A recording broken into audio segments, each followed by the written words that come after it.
नमस्कार दोस्तों, आज हम लाए हैं सैड लव स्टोरी। जी हाँ दोस्तों, तो आप लोगों को बतला दें कि रूबी और रमेश नाम का एक लड़का एक साथ किसी कॉलेज में पढ़ने के लिए जाया करता था। रूबी का घर रमेश के घर से बिल्कुल भी नज़दीक था, इसलिए बचपन से ही बहुत का प्यारा दोस्त था। रूबी को जब भी किसी चीज़ की ज़रूरत पड़ती थी तो वह रमेश से मांग लिया करती थी, और रमेश को जब भी किसी चीज़ की ज़रूरत पड़ती थी तो वह रूबी से मांग लिया करता था। ऐसे में धीरे धीरे उन दोनों में काफ़ी ज़्यादा गहरी दोस्ती हो गई थी।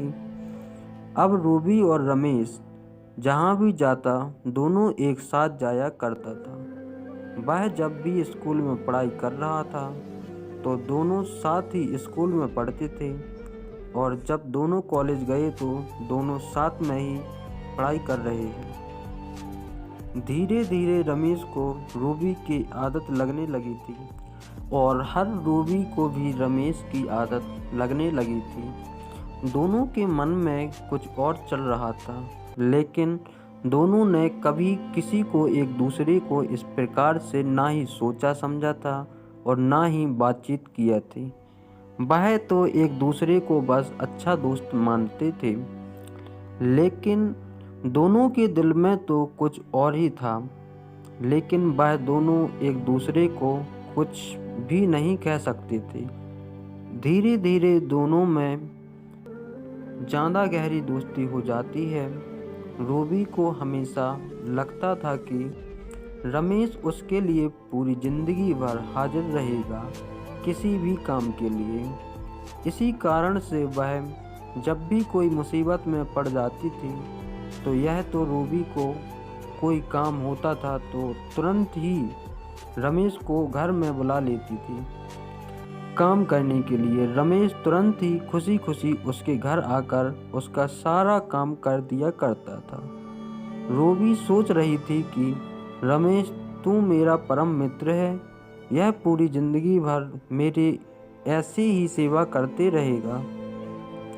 रूबी अरमान शादी करने के लिए कही, और हाँ, लेकिन वहाँ कहता था कि रमेश जब भी मेरे लिए कोई लड़का ढूंढेगा तो मैं ही उसे शादी करूँगी। ऐसे में शादी की बात सुनते ही रमेश के मन में उसका बहुत ज़्यादा गर्म हो जाता था मन, क्योंकि हम मन ही मन रमेश रूबी से बहुत ज़्यादा प्यार करने लगा था। आखिर यह प्यार तो होना ही था, क्योंकि वह भी सभी काम रमेश से ही करवाया करती थी। जब भी रमेश के घर में उसके रूम में रहता था तो उसका कोई भी काम करने के लिए तैयार रहता था। इस प्रकार से कहीं बाहर रूबी का शरीर रमेश के शरीर से टच होकर भी रहा था।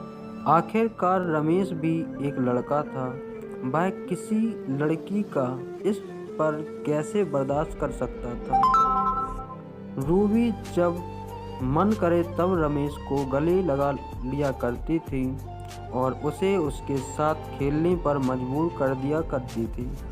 ऐसे में रमेश रूबी के सारे शरीर के सारे हिस्से को बेहतर तरीके से जानती था, क्योंकि रूबी खेल खेल में ऐसे बहुत सारी जगहों पर रमेश को स्पर्श करने पर मजबूर कर देती थी जिस जगह पर हो, और उसी को सिर्फ अपने पति को स्पर्श करने के लिए देनी चाहिए थी। रूबी जब भी कभी नहाती तो वाहनों पानी पहुंचाने अथवा पानी लेकर जाने के लिए हमेशा रमेश को ही बुलाया करती थी। रमेश जब भी पानी लेकर उसके बाथरूम में जाया करता था और रमेश जब उसके खुले बदन को देखता था तो अपने पत्नी के रूप में उसे स्वीकार कर लिया करता था। रूबी रमेश को अपना परम मित्र समझता था, और वह नहाते वक्त भी और नहा के आने के बावजूद भी रमेश से मस्ती किया करते थे। ऐसे में रमेश को अब बिल्कुल भी रहा नहीं जा रहा था, लेकिन रूबी जब रमेश को कहती है कि मेरी शादी कहीं और करने का मन है तो रमेश का दिमाग बहुत ज़्यादा खराब हो जाता था। रूबी जब भी रमेश के सामने अपनी शादी की बात उठा देती तो रमेश हमेशा अपने घर चला जाता था, क्योंकि किसी और से शादी करने के बारे में सोचने से ही रमेश का दिमाग एकदम गर्म हो जाता था। लेकिन रूबी का मन बिल्कुल भी ऐसा नहीं था। हुआ रमेश को केवल काम करवाने के लिए अपने साथ रखते थे। कुछ दिन बीत जाने के बाद रूबी के माता पिता उसकी शादी करने के लिए लड़के देखने के लिए जा रहे थे। इस बात की जानकारी रमेश को बिल्कुल भी नहीं थी। इनकी स्कूल कॉलेज बंद होने के कारण रमेश और रूबी के घर बहुत कम जाने लगा था। जिस दिन और रूबी के घर वाले को उसके ही लड़का देखने के लिए जाने वाला था, उसी दिन रूबी रमेश को फ़ोन करती है और कहती है कि मेरे लिए मेरे घर वाले लड़का देखने जा रहे हैं। तुम्हारा वहाँ जाना अनिवार्य है, क्योंकि तुम हमारे सच्चे मित्र हो और जब तक तुम लड़का को नहीं देखोगे मैं शादी नहीं कर सकती हूँ। इतना सुनते ही रमेश का पारा एकदम गर्म हो गया। वह तुरंत ही तिल मिला उठा और फ़ोन पर ही रूबी को कस के बोलने लगा। रमेश रूबी को बोल रहा था कि मैं कौन हूँ तुम्हारे लिए लड़का देखने जाऊँगा। मेरी तुम्हारी दोस्ती कॉलेज की में थी और अब नहीं है। ऐसे में हम अपनी मम्मी पापा को लड़का देखने के लिए भेज सकती हो। मुझे फुर्सत नहीं है जाने के लिए। रूबी को यह बात सुनकर बहुत ज़्यादा उदास मन हुआ, क्योंकि रमेश के मन से और रमेश के मुँह से इस तरह की भाषा उसने पहले कभी नहीं सुनी थी। रूबी सोच रही थी कि रमेश को आखिरकार क्या हो गया है जो इस प्रकार से हमसे बातें कर रहा है।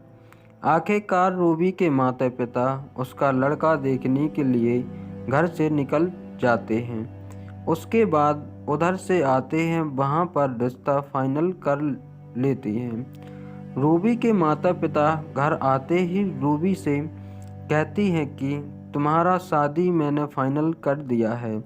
अगले महीने तुम्हारी शादी है।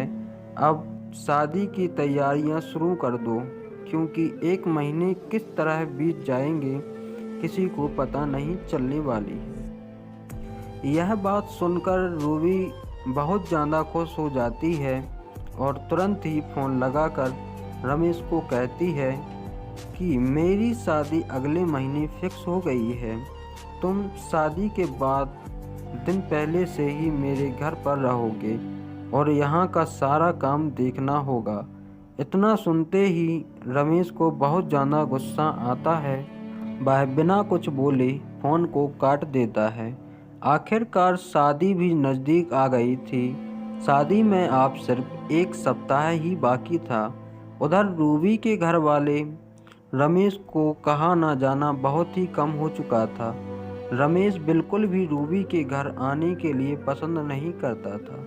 रूबी की शादी की चिंता से रमेश सारा दिन रात भर रोता रहता था और वह अपने मन में ही सोचता था कि कितना अच्छा होता रूबी मेरी पत्नी बन जाती। मैं तो उसे बहुत प्यार करता था। पूरी ज़िंदगी में मुझे रूबी जैसी लड़की नहीं मिल सकती। लेकिन पूरी बात न बताने के कारण इस प्रकार का समस्या हुई है।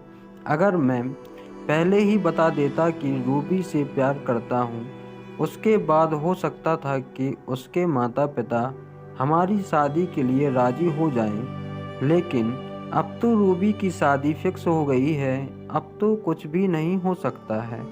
मेरे कितना भी प्रयास करने पर रमेश उसकी शादी में जाने के लिए बिल्कुल भी तैयार नहीं था। रमेश किसी बहाने बनाकर हुआ शहर से बाहर जाना चाह रहा था, क्योंकि रमेश को उसकी शादी में मतलब की है। रूबी की शादी में जाने का बिल्कुल भी मन नहीं था। अचानक एक दिन रमेश रूबी को फ़ोन करता है और कहता है कि शहर में मेरा कुछ काम है, मैं कुछ दिनों के लिए बाहर जा रहा हूँ, तुम्हारी शादी में उपस्थित नहीं हो पाऊँगा, मुझे माफ़ कर देना। इतना ही कहा रमेश फ़ोन काट देता है। उसके बाद रूबी उसे बहुत बार फ़ोन करती है, लेकिन रमेश अपना फ़ोन साइलेंट कर देता है। फिर वह अपने सफ़र के लिए शहर की तरफ निकल पड़ता है। शहर में घुसे एक खास जगह पर घूमने के लिए जाना था। हालांकि शहर में उसे किसी प्रकार का कोई बहुत ज़रूरी काम नहीं था, लेकिन वह बहाना बनाकर कहीं घूमने जाने वाला था। रमेश सफ़र में निकल पड़ता है। महज 2 दिन बाद है रूबी की शादी है। एक दिन रमेश जिस होटल में ठहरा हुआ था उस होटल से कहीं जाने वाला था। जब रमेश सड़क पार कर रहा था तो किसी कारणवश उसकी दुर्घटना हो जाती है।